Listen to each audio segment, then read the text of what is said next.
Thanks for tuning in to the Midnight Oil.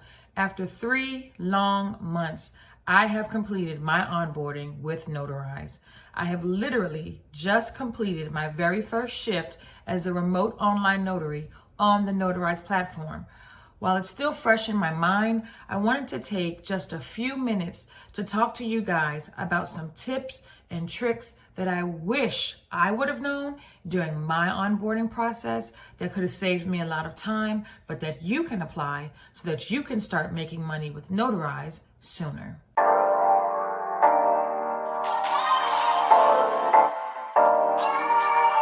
So if you're not familiar with Notarize, Notarize is the leader on online notarization. It is the first notary public online platform that allows businesses and individuals to legally notarize their documents online 24/7 via computer, tablet, or smartphone. Documents are notarized using remote online notaries currently in Florida, Texas, Virginia, and Nevada. There are no startup fees to join Notarize. However, you do have to already be a remote online notary in the designated states. Now, there are some startup costs associated with becoming a remote online notary. If you're interested in getting more details on startup costs for notary, please visit my previous video. As a raw notary in Virginia, I am able to notarize documents online for Notarize's customers, and I am paid for every digital stamp that I apply.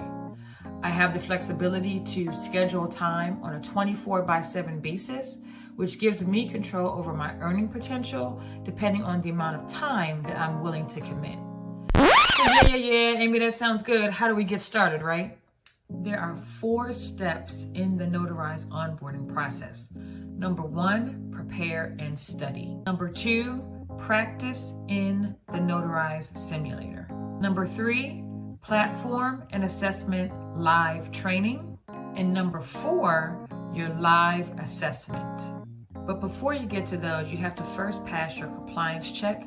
Your compliance checks your notary certificate, as well as ensures that you have a background check that has been performed by the National Notary Association, amongst other things. So the quickest way to get through the compliance check is to make sure that all the information in your profile is populated and accurate.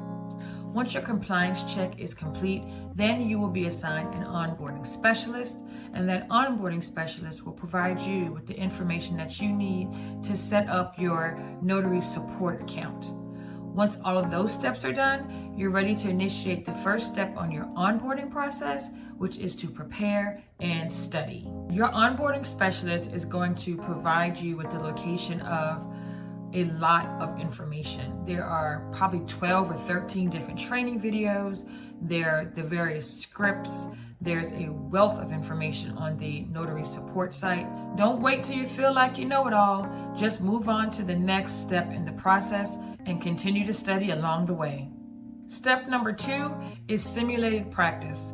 This is when you'll actually log into the Notarize platform, just like you would once you're live, and then you click into 3 different scenarios where you would need to notarize documents, and then you take screenshots of the final disposition of the document.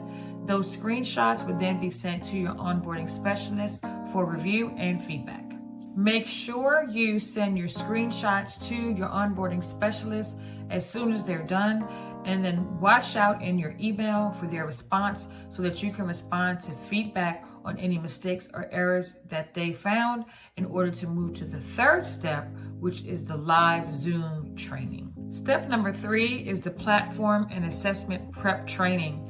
It's a live training with other folks that are trying to onboard as well. It's your opportunity to actually speak with someone and answer any questions that you may have.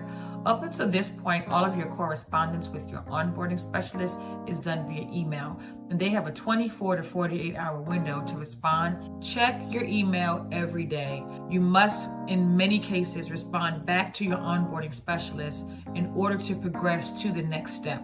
So make sure that you're checking your email every day, that you don't have email communications going to your spam folder, so that you can continue to progress through the onboarding process. Those sessions are at a specific date and time, so the earlier that you can get on the calendar to accommodate your schedule, the better. Once you have completed the live training, your onboarding specialist is going to send you some additional training materials to review in preparation for your live assessment. Just like the earlier steps, you don't have to consume all of that information prior to scheduling your live assessment. So even if you haven't gone through all of that additional training material that's provided, go ahead and schedule your date. You can always schedule it further out if you think you're going to need some additional time, so that when you are ready, there's nothing that's blocking your way. Now, please do not misconstrue what I'm saying. Go out there and don't study. Don't play yourself. Talking about Amy came out here and sold you a dream. No. You still have to study for this thing. The assessment is tough. You still have to know what you're doing, and you definitely want to know what you're doing before you get on the platform. Now, just to give you a little bit of information about the live assessment, this is actually the first time that you'll be seeing your onboarding specialist. So it is kind of nice to actually put a face to the person that you've been communicating via email with all this time. They're going to act as a signer, as if you're conducting a real notarization on the Notarize platform. This is your opportunity to showcase your ability to utilize the Notarize tools, understand what you need to do as a notary, and that they have confidence that you are ready to be placed to support live customers. This is a pass or fail. It's up to your onboarding specialist's discretion whether you have successfully navigated the tools or not. If you fail, then you do have the opportunity to retake it at a later date. In full transparency, the live assessment can be a little bit nerve-wracking, and it is tricky.